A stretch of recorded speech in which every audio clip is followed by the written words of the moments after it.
If you are deeply concerned about what is going to happen in November, you are definitely not alone.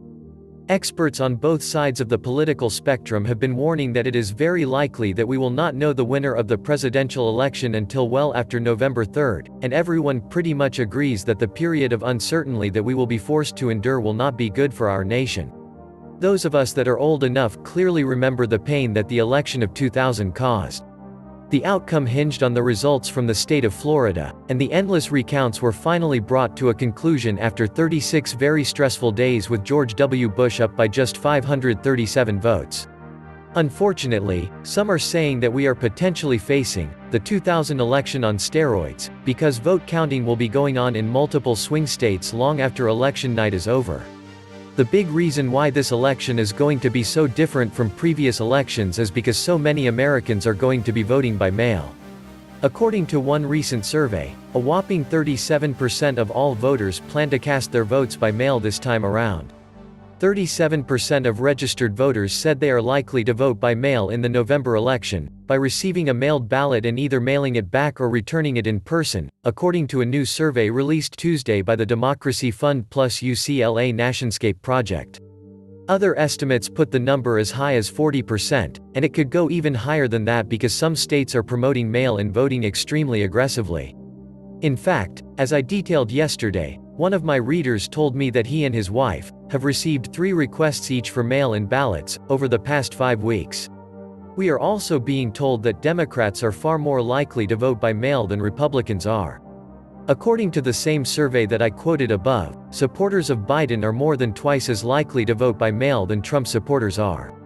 Among them, 48% of voters who plan to vote for Democratic presumptive nominee Joe Biden said they are likely to vote by mail, according to the survey. That's more than twice the 23% of voters backing President Donald Trump who said they are likely to vote by mail. It takes a lot of time to open and count ballots that have been mailed in. If that work could be done in advance, that wouldn't be that much of a problem.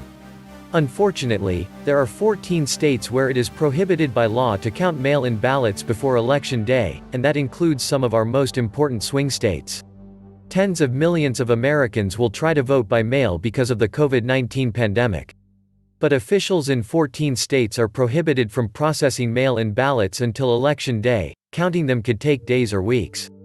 Those states include Pennsylvania and Michigan, battlegrounds that could decide the election. It should deeply alarm all of us to hear that it could take days or weeks for some of these states to finally count every single ballot. And that is just the first count.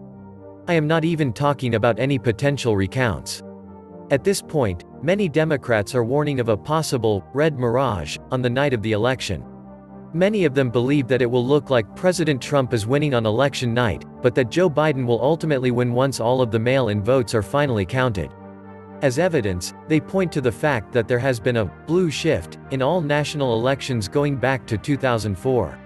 Since 2004, mail-in ballots have been disproportionately Democratic, a phenomenon known as the blue shift.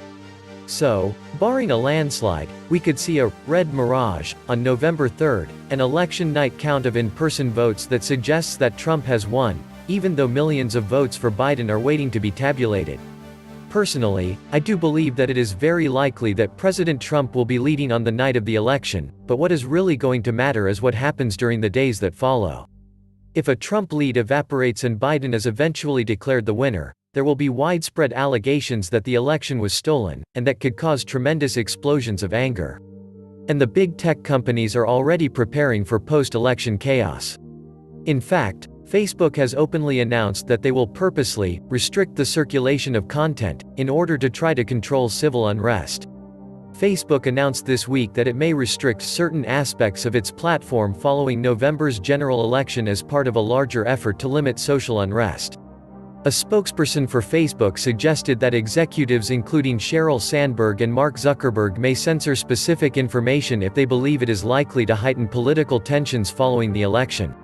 According to a report by the Financial Times, Facebook announced this week that it will restrict the circulation of content following November's election to curb violence and social unrest.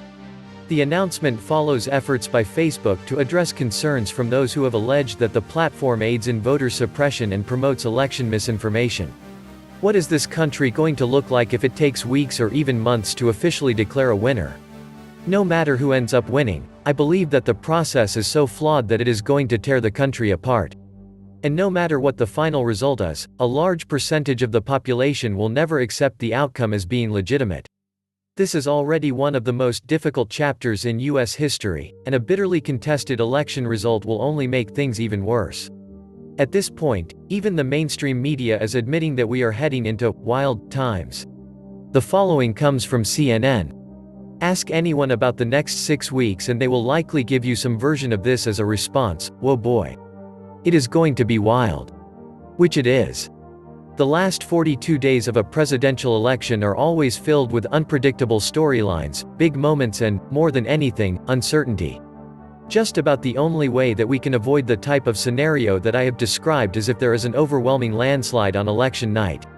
Wouldn't that be nice if that actually happened? It would be wonderful if one of the candidates conceded on November 3rd or November 4th and we could avoid weeks or even months of endless national strife, but I don't think that is going to happen. Instead, I believe that both sides are going to fight to the bitter end, and the end will definitely be very bitter indeed. This was the Nomad Economist. Please like, share, leave me a comment, subscribe. And please take some time to subscribe to my backup channels. I do upload videos there too. You'll find the links in the description box. You will also find a PayPal link if you want to make a donation. Thank you wholeheartedly to all those of you who have already donated. Stay safe and healthy, friends.